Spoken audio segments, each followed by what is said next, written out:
It's a Monday, or as the Bengals would say, it's a manic Monday. Hopefully, it wasn't a manic Monday. Nevertheless, Monday, I'm sure a lot of us had big weekends. Thanksgiving, all that fucking shopping.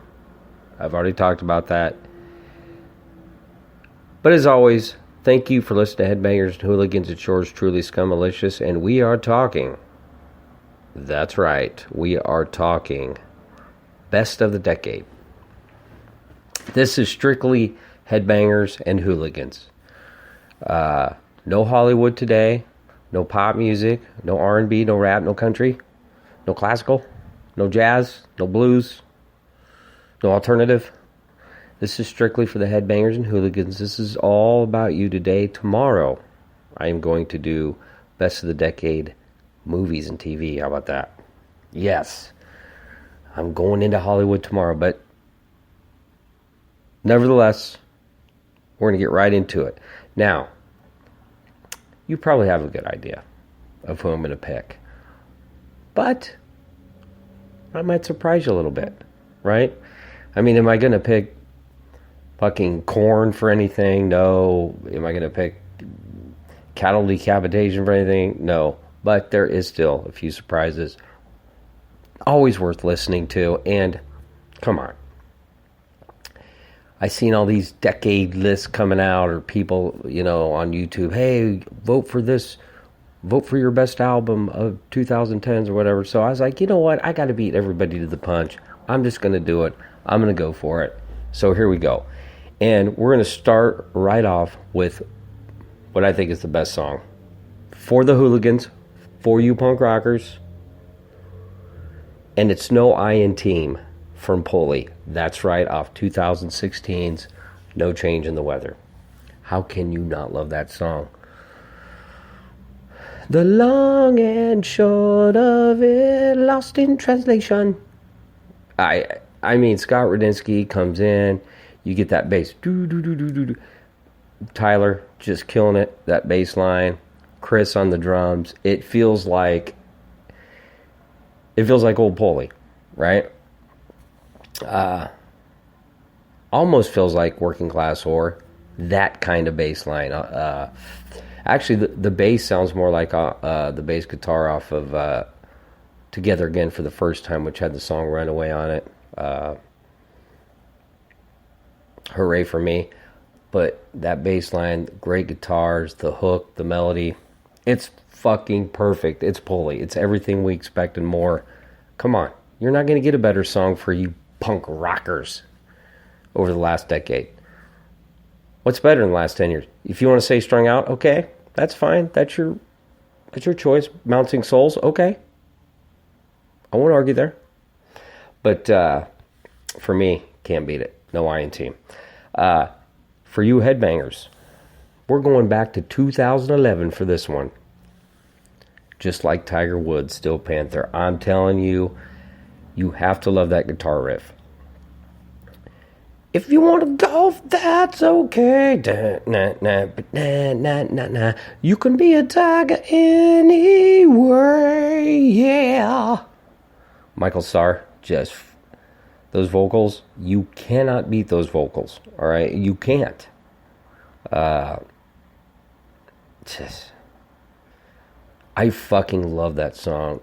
It's got a nice, and it's not like an epic guitar solo, but the guitar solo in that song just fits perfect with the song. And when you listen to it, you hit rewind. And Balls Out, by no means the album that it's on. It's a good album. Trust me, I really like it. But it is not Feel the Steel. How can you beat Feel the Steel that came out in 2009? You can't. But this is a very solid follow-up. But just like Tiger Woods, can't beat it. And I know that a lot of people, well, that's not really a headbanging song, right? That ain't really metal. That's butt rock. Nah, it's metal, and it's hard enough. And fucking Satchel's the best guitar player on the planet. End of story. All right. Album. Now, This is what's going to surprise you. And I really had a hard time coming up with this one. I seriously, like, what am I going to do when it comes to this album? Like, there's so many albums I wanted to pick, okay? And this is tough for me. But I had to go with the newbies. Well, they're a newbie for me. I went with Resurgence. That's right. 2018, Four Heads Down. Those badasses from Germany. I think it's the best album of the decade. There's not a fucking bad song on it. Last Man Standing. You and me are much the same. Yes, that guitar riff you hear every time you click onto this podcast.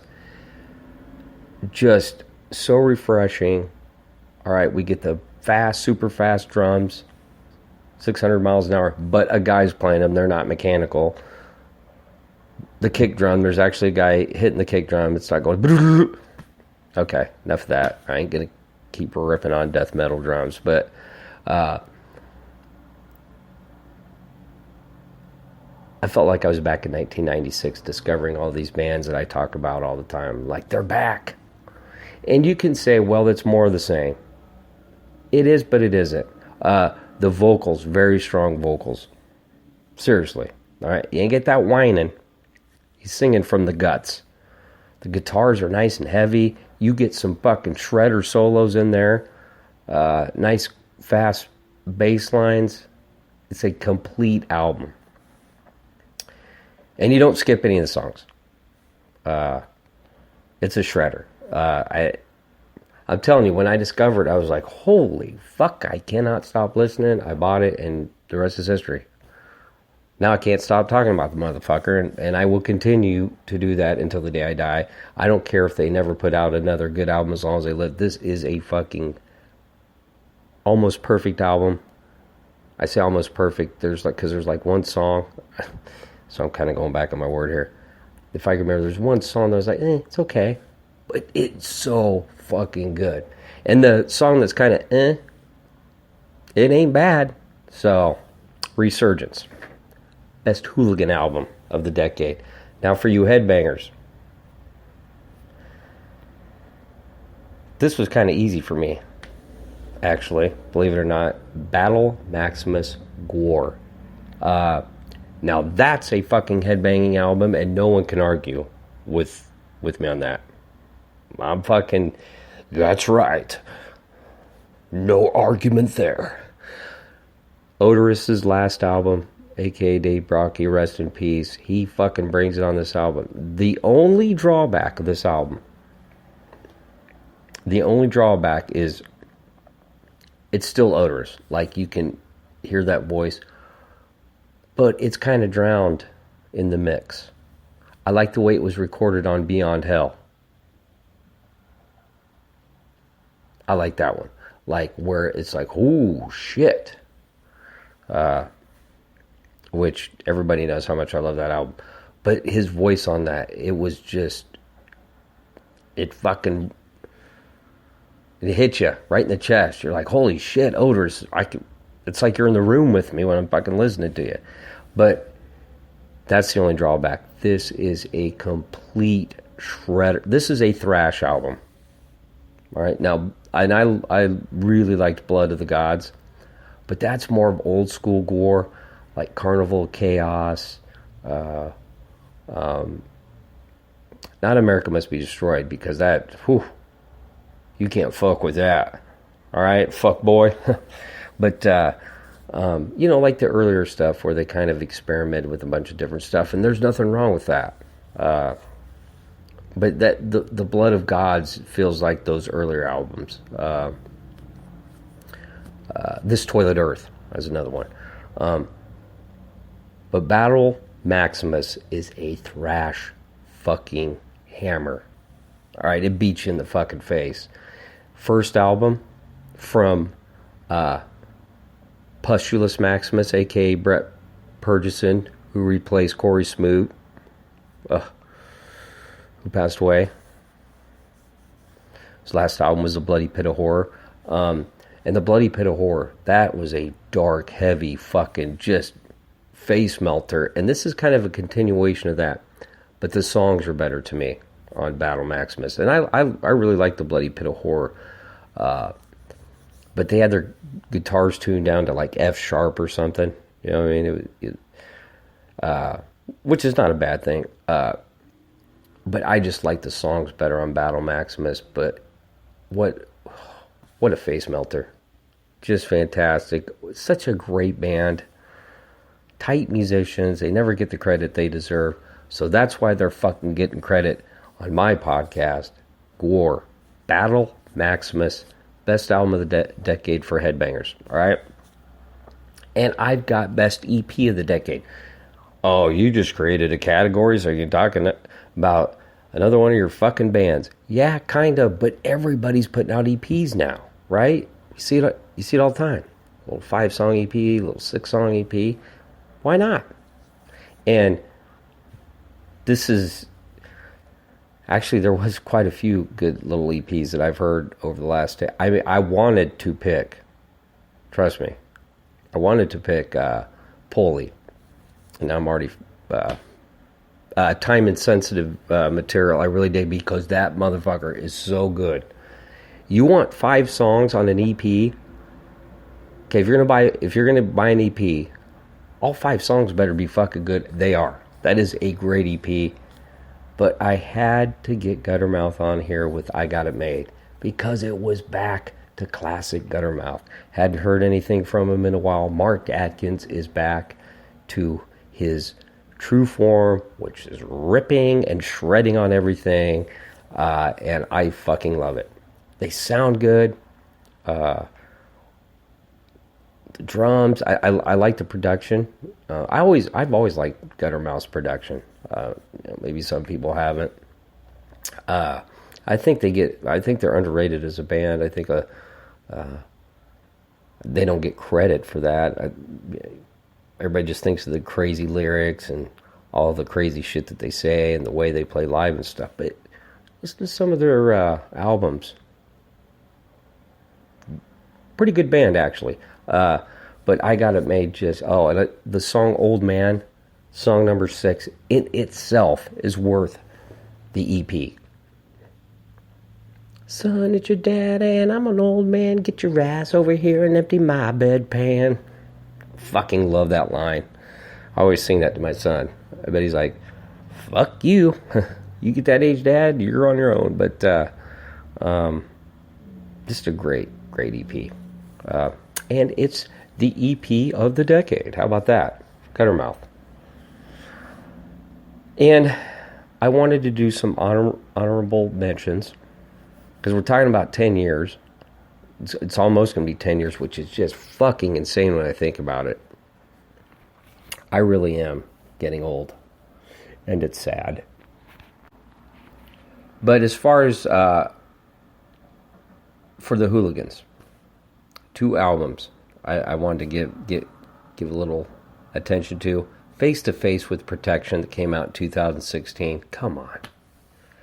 What a comeback album. This was the Face to Face that I've been wanting for ever since, going almost, I hate saying this. I mean, Ignorance is Bliss is not a bad album. It's really not. It's actually a pretty solid album. There's a few songs in there I don't like. But yeah, actually going back before that, I would have to say, Big Choice, their debut, Don't Turn Away, which is just fucking amazing. Even if you don't like the production on that, it's just an amazing album. Big Choice, and of course, the self-titled. Protection took us back to those days. And they've had some decent songs between that span.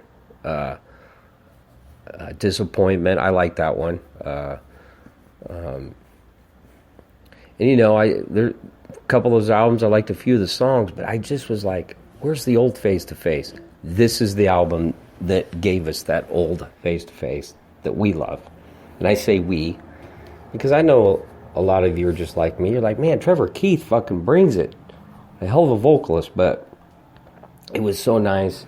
And like the first single I heard, I was like, it's okay. But then when I heard the album, fell in love. You get to the third track on, I'm good. I love the title track. It made me feel all warm inside. How about that? I was all gooey. It made me want to dance naked because I was like, Face to Face is back. Not that they ever went away completely. It's just, you know what I'm saying. So Protection had to give it a little love. And of course, the newest Strung Out, Songs of Armor and Devotion. Do I really need to go into detail? You've already heard it nauseum how much I love this fucking band. The new drummer sounds amazing. If you haven't listened to this album, please do. All right. This is a band that has been doing it for so long. They're so good. I keep using that phrase, they're so good, but they really are talented musicians that a lot of people don't fucking know or haven't even discovered. And they really should. They're not playing just 3-chord garage rock songs. We already know that. Tempo changes, fucking drum fills, crazy drum fills, warp speed drums on certain songs, bass player all over the fucking neck on the bass. Jason Cruz still sounds as good as ever. Strung Out, Songs of Armor and Devotion. Please check it out. It's worth it. And I've actually got 3 honorable mentions here for the for you headbangers to close out the best of the decade. Professor Emeritus, a band out of Chicago. I did talk about this album a long time ago. In fact, this came out in 2017. Take Me to the Gallows. I believe the label's like No Remorse Records, something like that. Maybe I'm too high on this album because I just don't see a lot of people talking about it. This is a fucking great album. There's only 7 songs, but one of those songs is like 10 minutes long. But if you like Dio, which I loved Dio, so maybe if you don't like Dio or didn't listen to Dio, you're already out. But this, oh my God. And what's really sad is, I remember reading on their Facebook page, the singer's no longer with the band. Got a different singer, which sucks, but I still think they'll be good because it's not super fast. It's slowed down. I've read in a couple spots they want to call it doom metal. Okay, you can call it doom metal. But think of Dio. Was Dio hyper speed? No. He was mid-tempo, and he slowed it down a lot. This is what this is. So maybe that's not your thing. But you want to hear a guy that can fucking bring it, catchy fucking choruses. That's what you're getting. And I'm telling you, I couldn't stop listening to this. It was on YouTube, and I clicked on it. New Wave of Traditional Heavy Metal. That's the channel. NWTHM. There's a tongue twister for you. You can listen to the entire album. I'm telling you, nobody knows about them. Just some little band in Chicago. They kill it. And it's not about speed, but the guitars are good. You got solos. It's about the songs, melody, and vocals that just kick your fucking ass. Professor Emeritus, Take Me to the Gallows. Power Trip. Remember them? Nightmare Logic. Remember that album? Came out, I think it came out in 2017 too. Thrash band, and it's old school, nothing complicated, but I love it. It's about riffs, and that's the way it should be. It's about the songs. This is old school thrash. Not crazy speed thrash, but heavy enough, slow, not super slow, but just catchy. And that's important to me, right? And the vocals, he's loud and abrasive. Dare I say he's a shouter? That's fine because you can understand what he's saying. The executioner's axe. almost fucked that one up. But I really loved hearing this. I felt like it was in 1987. And yes, we're kind of getting the same theme here. All this shit that you like reminds you of the old days. Yeah, because a lot of the newer stuff doesn't excite me. But if you like that kind of stuff, if you like thinking about Headbanger's Ball, well, there you go. You should check this out. And I'm sure everybody's listened to this one by now anyway. Probably the most popular band on this list, which is really crazy to me, because all these other bands I've talked about, with the exception of For Heads Down, I've been out forever. Fucking crazy. Come on, people. We have to be better than that. And the last band I'm going to mention, and you knew this was coming, Nightfire. Come on. I almost want to give them Album of the Decade. I really did. That Gore Battle Maximus is just such a terrific album. It's hard to beat that. But come on, you know how much I love From Fortune to Ruin, Hunting the Night, Rise, dun, dun, dun, fall, dun, dun, dun, down. You will never understand dun, dun, dun, what it's like to touch the sky. And the guitar solo in that song is just so perfect. They change tempo, and it's perfect. It's catchy. It's heavy enough. How many times have I said it? It's old school Metallica. Not And Justice for All. More like Seek and Destroy Metallica meets Judas Priest. And you've heard me say that a lot, but that's the best way I can explain them. And if you don't like that, then there's something fucking wrong with you. There really is. And I don't know why I'm talking like this, but you can't beat it. So there you go. That's my best of the decade right there. And I'm telling you, you're not going to get a better list than that, in my opinion. All right, so there you go. That's the best of the decade for the Headbangers and the Hooligans. Tomorrow, we're going to my favorite place, Hollywood. Best of the decade in Hollywood. I think you'll like it. At least I hope so. All right. Try to enjoy the rest of your Monday. Take it easy. And if it's easy, take it twice. I'm out.